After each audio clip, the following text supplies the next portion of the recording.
Hi, AJ Hartley here, novelist, Shakespeare professor, fan of various aspects of Japanese music and culture, and a long-term fan of Polka Dot Stingray. I haven't talked much about music this year on this channel, not entirely sure why. I guess most of the bands that I'm particularly interested in have not been putting out new stuff. Maybe we'll see more of that later in the year. Because I was in Japan all February, I was posting mostly travel stuff and videos about places we went and things. So I haven't talked about music. And one of the things that I had wanted to talk about for a while was the new Polka Dot Stingray album, Gekirin, which came out, it looks like this actually, which came out, I think, Christmas Eve of last year.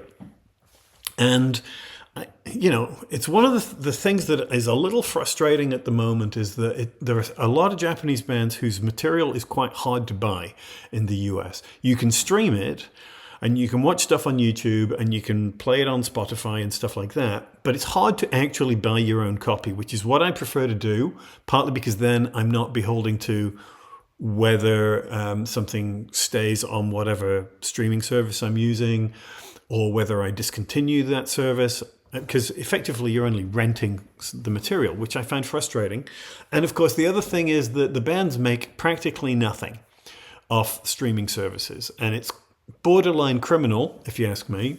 So where possible, I like to actually buy a copy. A lot of Japanese stuff you can buy through iTunes. I still use iTunes to actually purchase things that I then own. But Polka Dot Stingray, it's probably a rights issue, probably with their record label, are not on that. So I decided that I would wait. I would listen to some of the songs off the album, but I would purchase it when I was in Japan, which I did. Tower Records in Osaka, I think. And I've been playing it somewhat obsessively since we got back at the end of February. And I gotta say, it is fast becoming... I can't believe I'm actually saying this, but I think it might be my favorite Polka Dot Stingray album. Why is that? So let's back up a little bit first. So there's a bunch of songs on here that we've been hearing for a while. At the end... in July of 2024, at the end of the tour, they basically said that's the end of what they're calling Chapter 1 of Polka Dot Stingray. And it's a little confusing because a couple of weeks later they started Chapter 2. And from the outside, the difference between the two is not easy to tell, though it's clearly in part about their relationship with their record label. Now, they're still with the same record label. It's Universal Sigma, I believe. But there was some internal shifting around. I talked about this when I discussed Jodeki, which was the first single.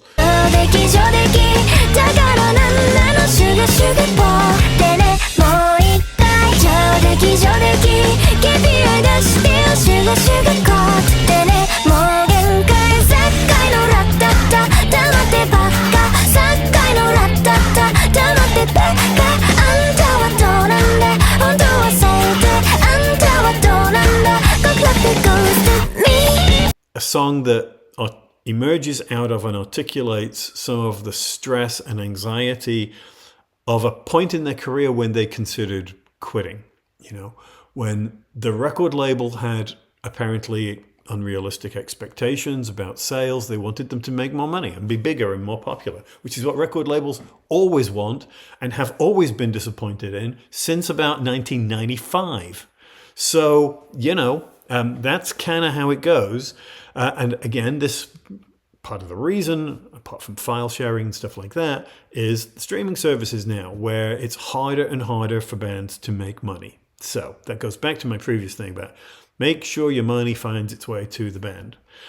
Anyway, so we got a number of songs in the course of the last 12 months or so, some of which I already talked about. I talked about Jodeki, I talked about Out.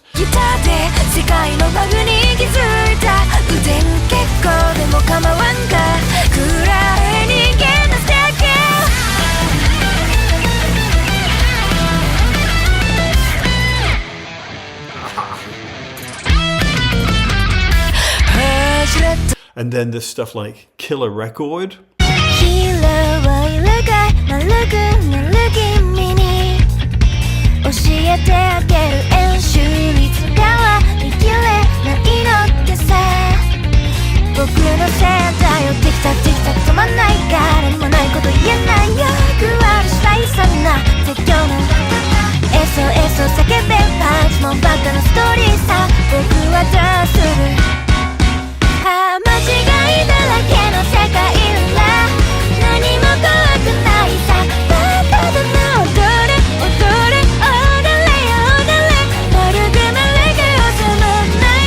Great, upbeat, powerful song. And it was clear that a lot of these songs emerged out of collaborations with other entities, including TV shows, both live action and anime. I talked about the theme song for the Monster TV show, which was, I really liked the song, a great video. The TV show itself I found quite tough to watch. Let's get down, down, down, do it so sick, sick. Let me show you. Let me show you my love. Let's go crazy, crazy. My love so sick, sick. Let me know. Let me. But my anxiety was that the disparate nature of all these collaborative kind of things, right? They're doing a Pokemon song.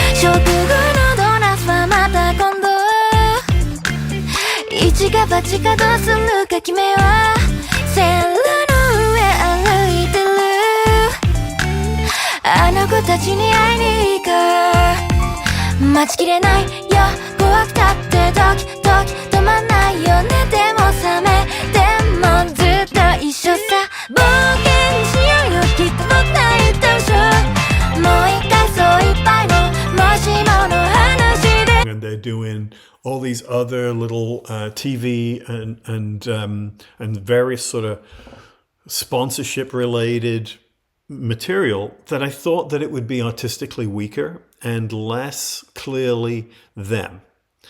And I was wrong about that. Absolutely no need to have worried about that at all. I think the album is extraordinarily unified. Not the same, but unified. And that unity grows out of that range of musical influences and styles and stuff that they have been doing for the last 10 years or whatever it is at this point. Well, it's just over 10 years. They started in 2015 in Fukuoka. So yeah, so you listen to the first album and stuff like Telecaster Stripe, and it has that clearly sort of indie rock, alt pop rock sound.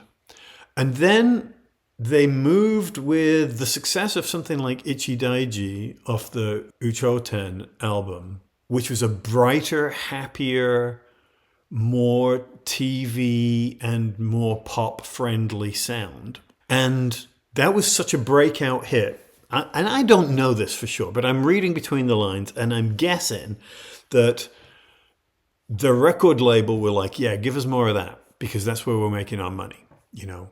And so for the next couple of albums, there was a sort of lean into that poppier, brighter sound. Still great stuff.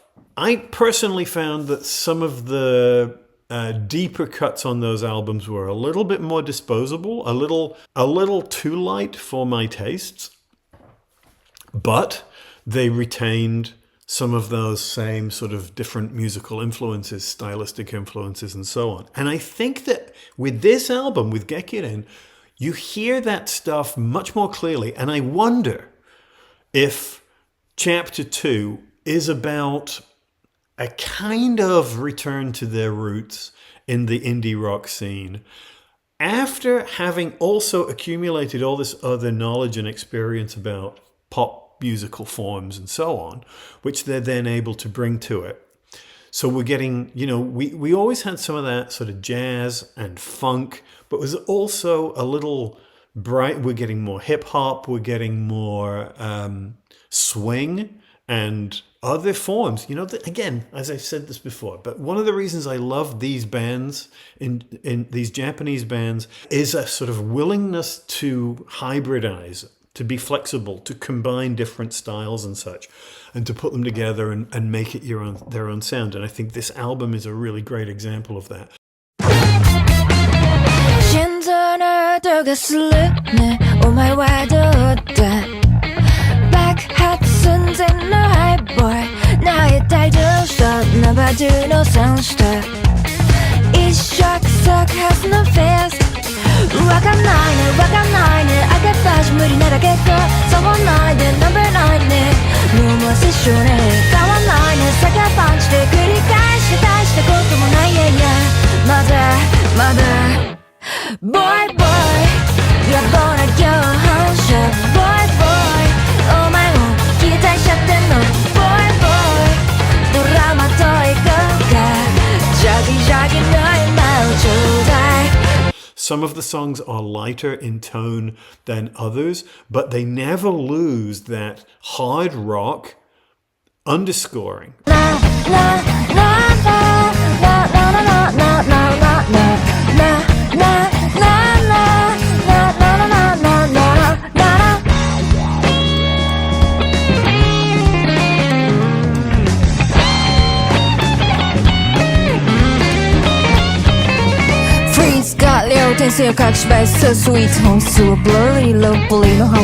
Right, and a lot of it hinges in the guitar, though we hear it in the bass and drums as well in certain songs, where you listen to it and you take out that very sort of light, peppy, bright, breathy vocal, and what we're hearing underneath it is quite sort of urgent and chaotic and punchy.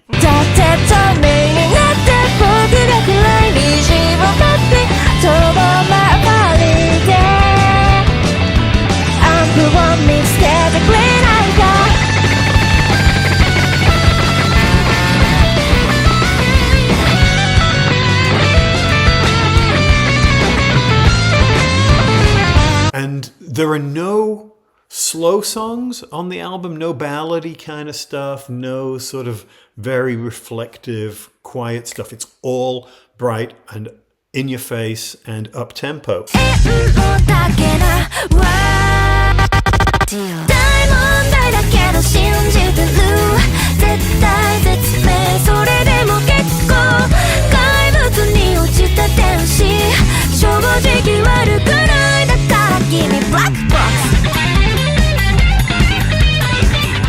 The lyrics, of course, Shizuku is the lyricist for the whole album. Guitarist writes one of the songs musically, but she writes all the lyrics. And the lyrics are often, as I think I've said before, you know, that I find them quite hard to translate because they're very personal. They often sound like the perspective of one person in a relationship. And they're very idiosyncratic and sort of kaleidoscopic, a lot of images and bits of half conversation, very idiomatic, which makes them hard to translate. And, you know, this is something that they were criticized for. You know, I remember, I think it was Shizuku actually said, you know, people kept saying to her, why can't you write a straightforward love song? Well, because, love's not straightforward, for one thing. And she's clearly not straightforward in the way that she thinks about these things. And I appreciate that and I love it. だから最初のスターを君にあげようって本気になったの私は救われる君のせいで昨日の涙は君が持ってて私はまだ走る君のせいでたまには一緒に脱線もしようって最高なんだもん、oh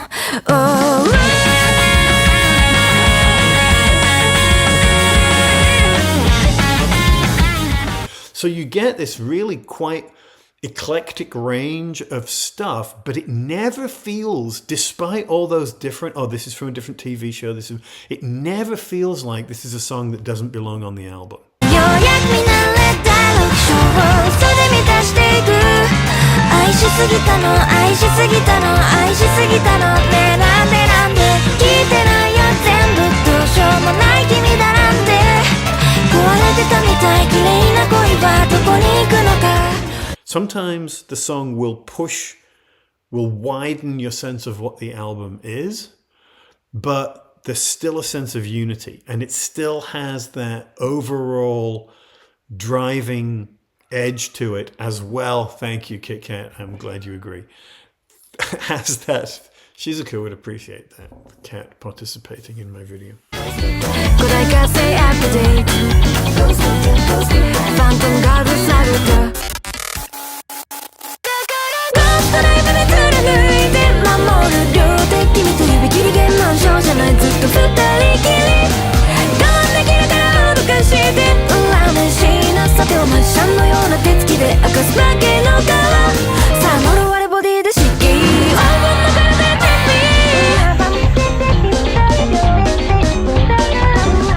So yeah, and I just I'm not going to break it down song by song. I have included some of their little snippet cameo things so that you can get a flavor.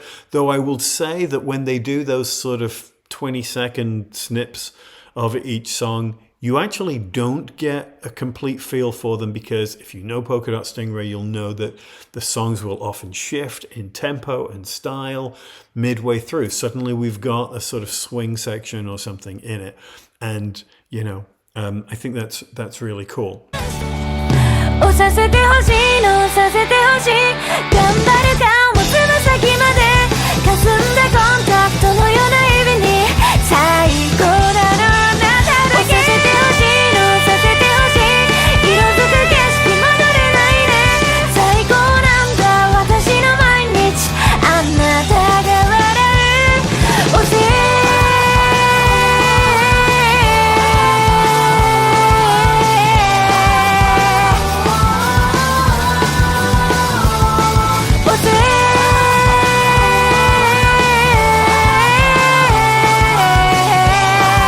Now, it took them a year and a half to actually release the album. So there were a number of songs that we'd already heard, as I said, by the time it came out. And so I kind of assumed that it would be a while before we got new material, but we actually just got a new song. This is also connected to an anime TV show, but we get a particular little live action music video featuring the band. So let's have a quick look at that.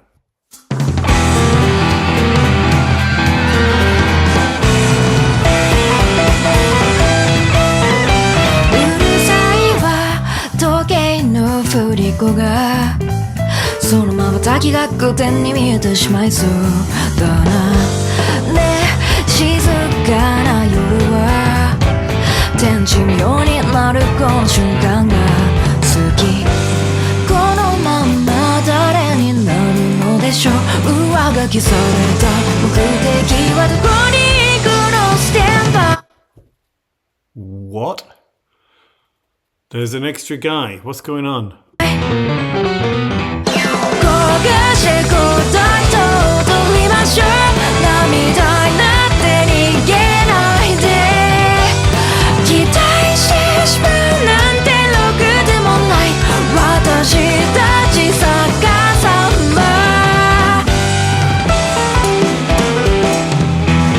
Man, this is already great. I love that sort of swing influence, the jazzy. Man, this feels sort of simultaneously a throwback to some of their earlier stuff like Telecaster Stripe, but it's unified and synthesized, and they've learned a lot musically along the way, and now it's all coming together. And apparently we have a keyboardist. I've seen nothing to suggest that the keyboardist is a member of the band, but it's very unusual in a music video like this to actually foreground what is effectively, I guess, a session musician. So we'll have to keep an eye on that and see if whoever this is a regular contributor to Polka Dot Stingray's sound. But, you know, if this is what he can do, great.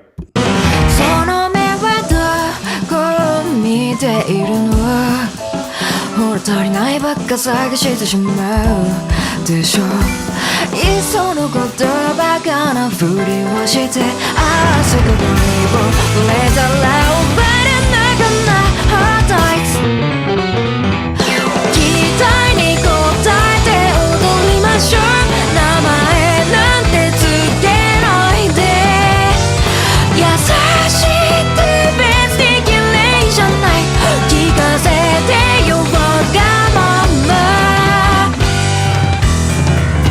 let's just say visually, Shizuka, I assume, is the driving force behind the visuals of most of their videos, and they look so great. The colors are so rich.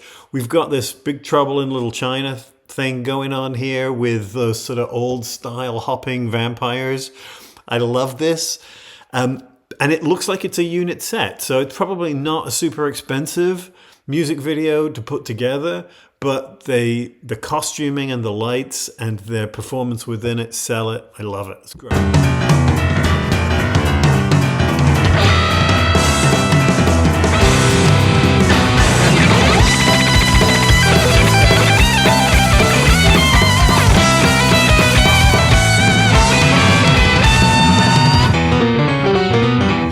焦がしてこうだと踊りましょう Let's just pause for a second to acknowledge that's what I mean about the synthesizing of their various musical influences, and you hear it all in that 30-40 second little snippet there where we blend it and we get that sort of hard rock guitar, which is such a great part of their sound and which people sort of downplay, I think, because in this sort of peppy, upbeat, poppy kind of packaging, we lose sometimes a sense of just how much rawness there is built into this and how much sort of chaos we're always on the edge of. I love that.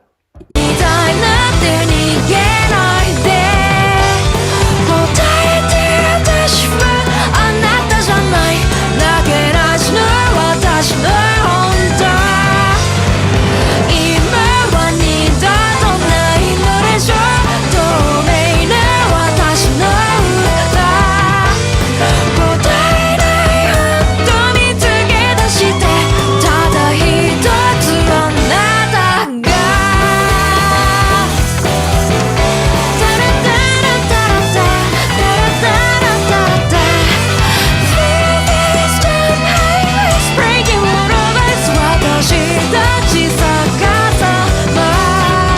Man, is she awesome or what? You know, I mean, we've got that. She's got an unusual voice. It's not like a power voice because it has that sort of breathy fragility to it, even when she's singing quite loud, and with a certain force. There's still a sense of vulnerability and delicacy to it, which I think suits her look as well. I mean, she's gorgeous, obviously, and such a great stage presence. I mean, I wish I'd seen them more. I wish they would tour the US. I've only seen them live once in Japan, and she was an unbelievable presence, in terms of holding everything together and holding the crowd's attention and stuff. Really, really consummate performer. And you can see it here that they're not just sort of dancing around. There's a sense of she's got a very clear visual sensibility that affects how she presents herself on camera, and I think it's really compelling and cool.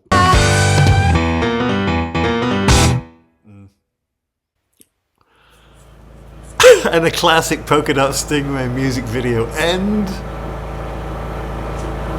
Cut!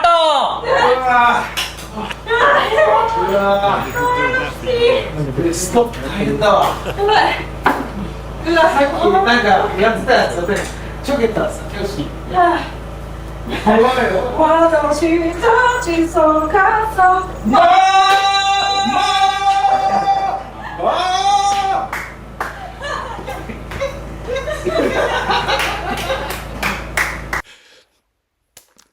That's it. That right there. Those are the elements that I'm talking about from the previous album. I think this is really exciting. I think it suggests that far from sort of collapsing under the burden of expectations, that they have found their own sort of idiosyncratic energy and said, this is us and we're going to push through with this. And there's enough support at the label that they're going to keep going. I just hope people buy the album. I hope people stream these songs a ton of times. And if you get the chance, I hope people go to see them. They're great and they deserve to be more successful than they clearly have been. So that's my take on that. I wish they would come to the US. I actually think that they would find an audience here. It might take a couple of tours.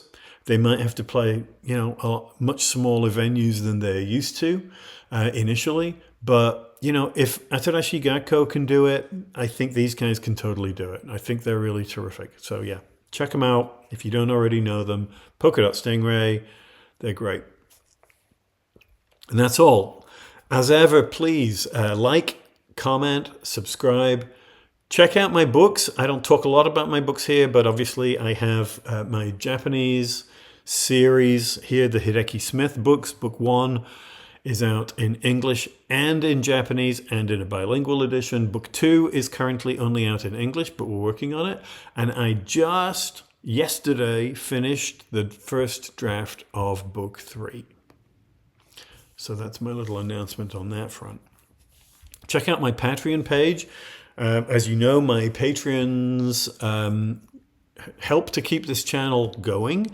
They get to see these videos in advance, and they are one of the ways Patreon as an entity, as a technology or a platform, is one of the ways that artists try to stay afloat because of all those conditions I was talking about earlier, about how hard it is for any kind of artist, including writers, to make a living these days, because there's so much competition, much of it from dross, from AI, and from various sort of heavily promoted stuff, because companies know that they make the most money where they have the most. It doesn't matter.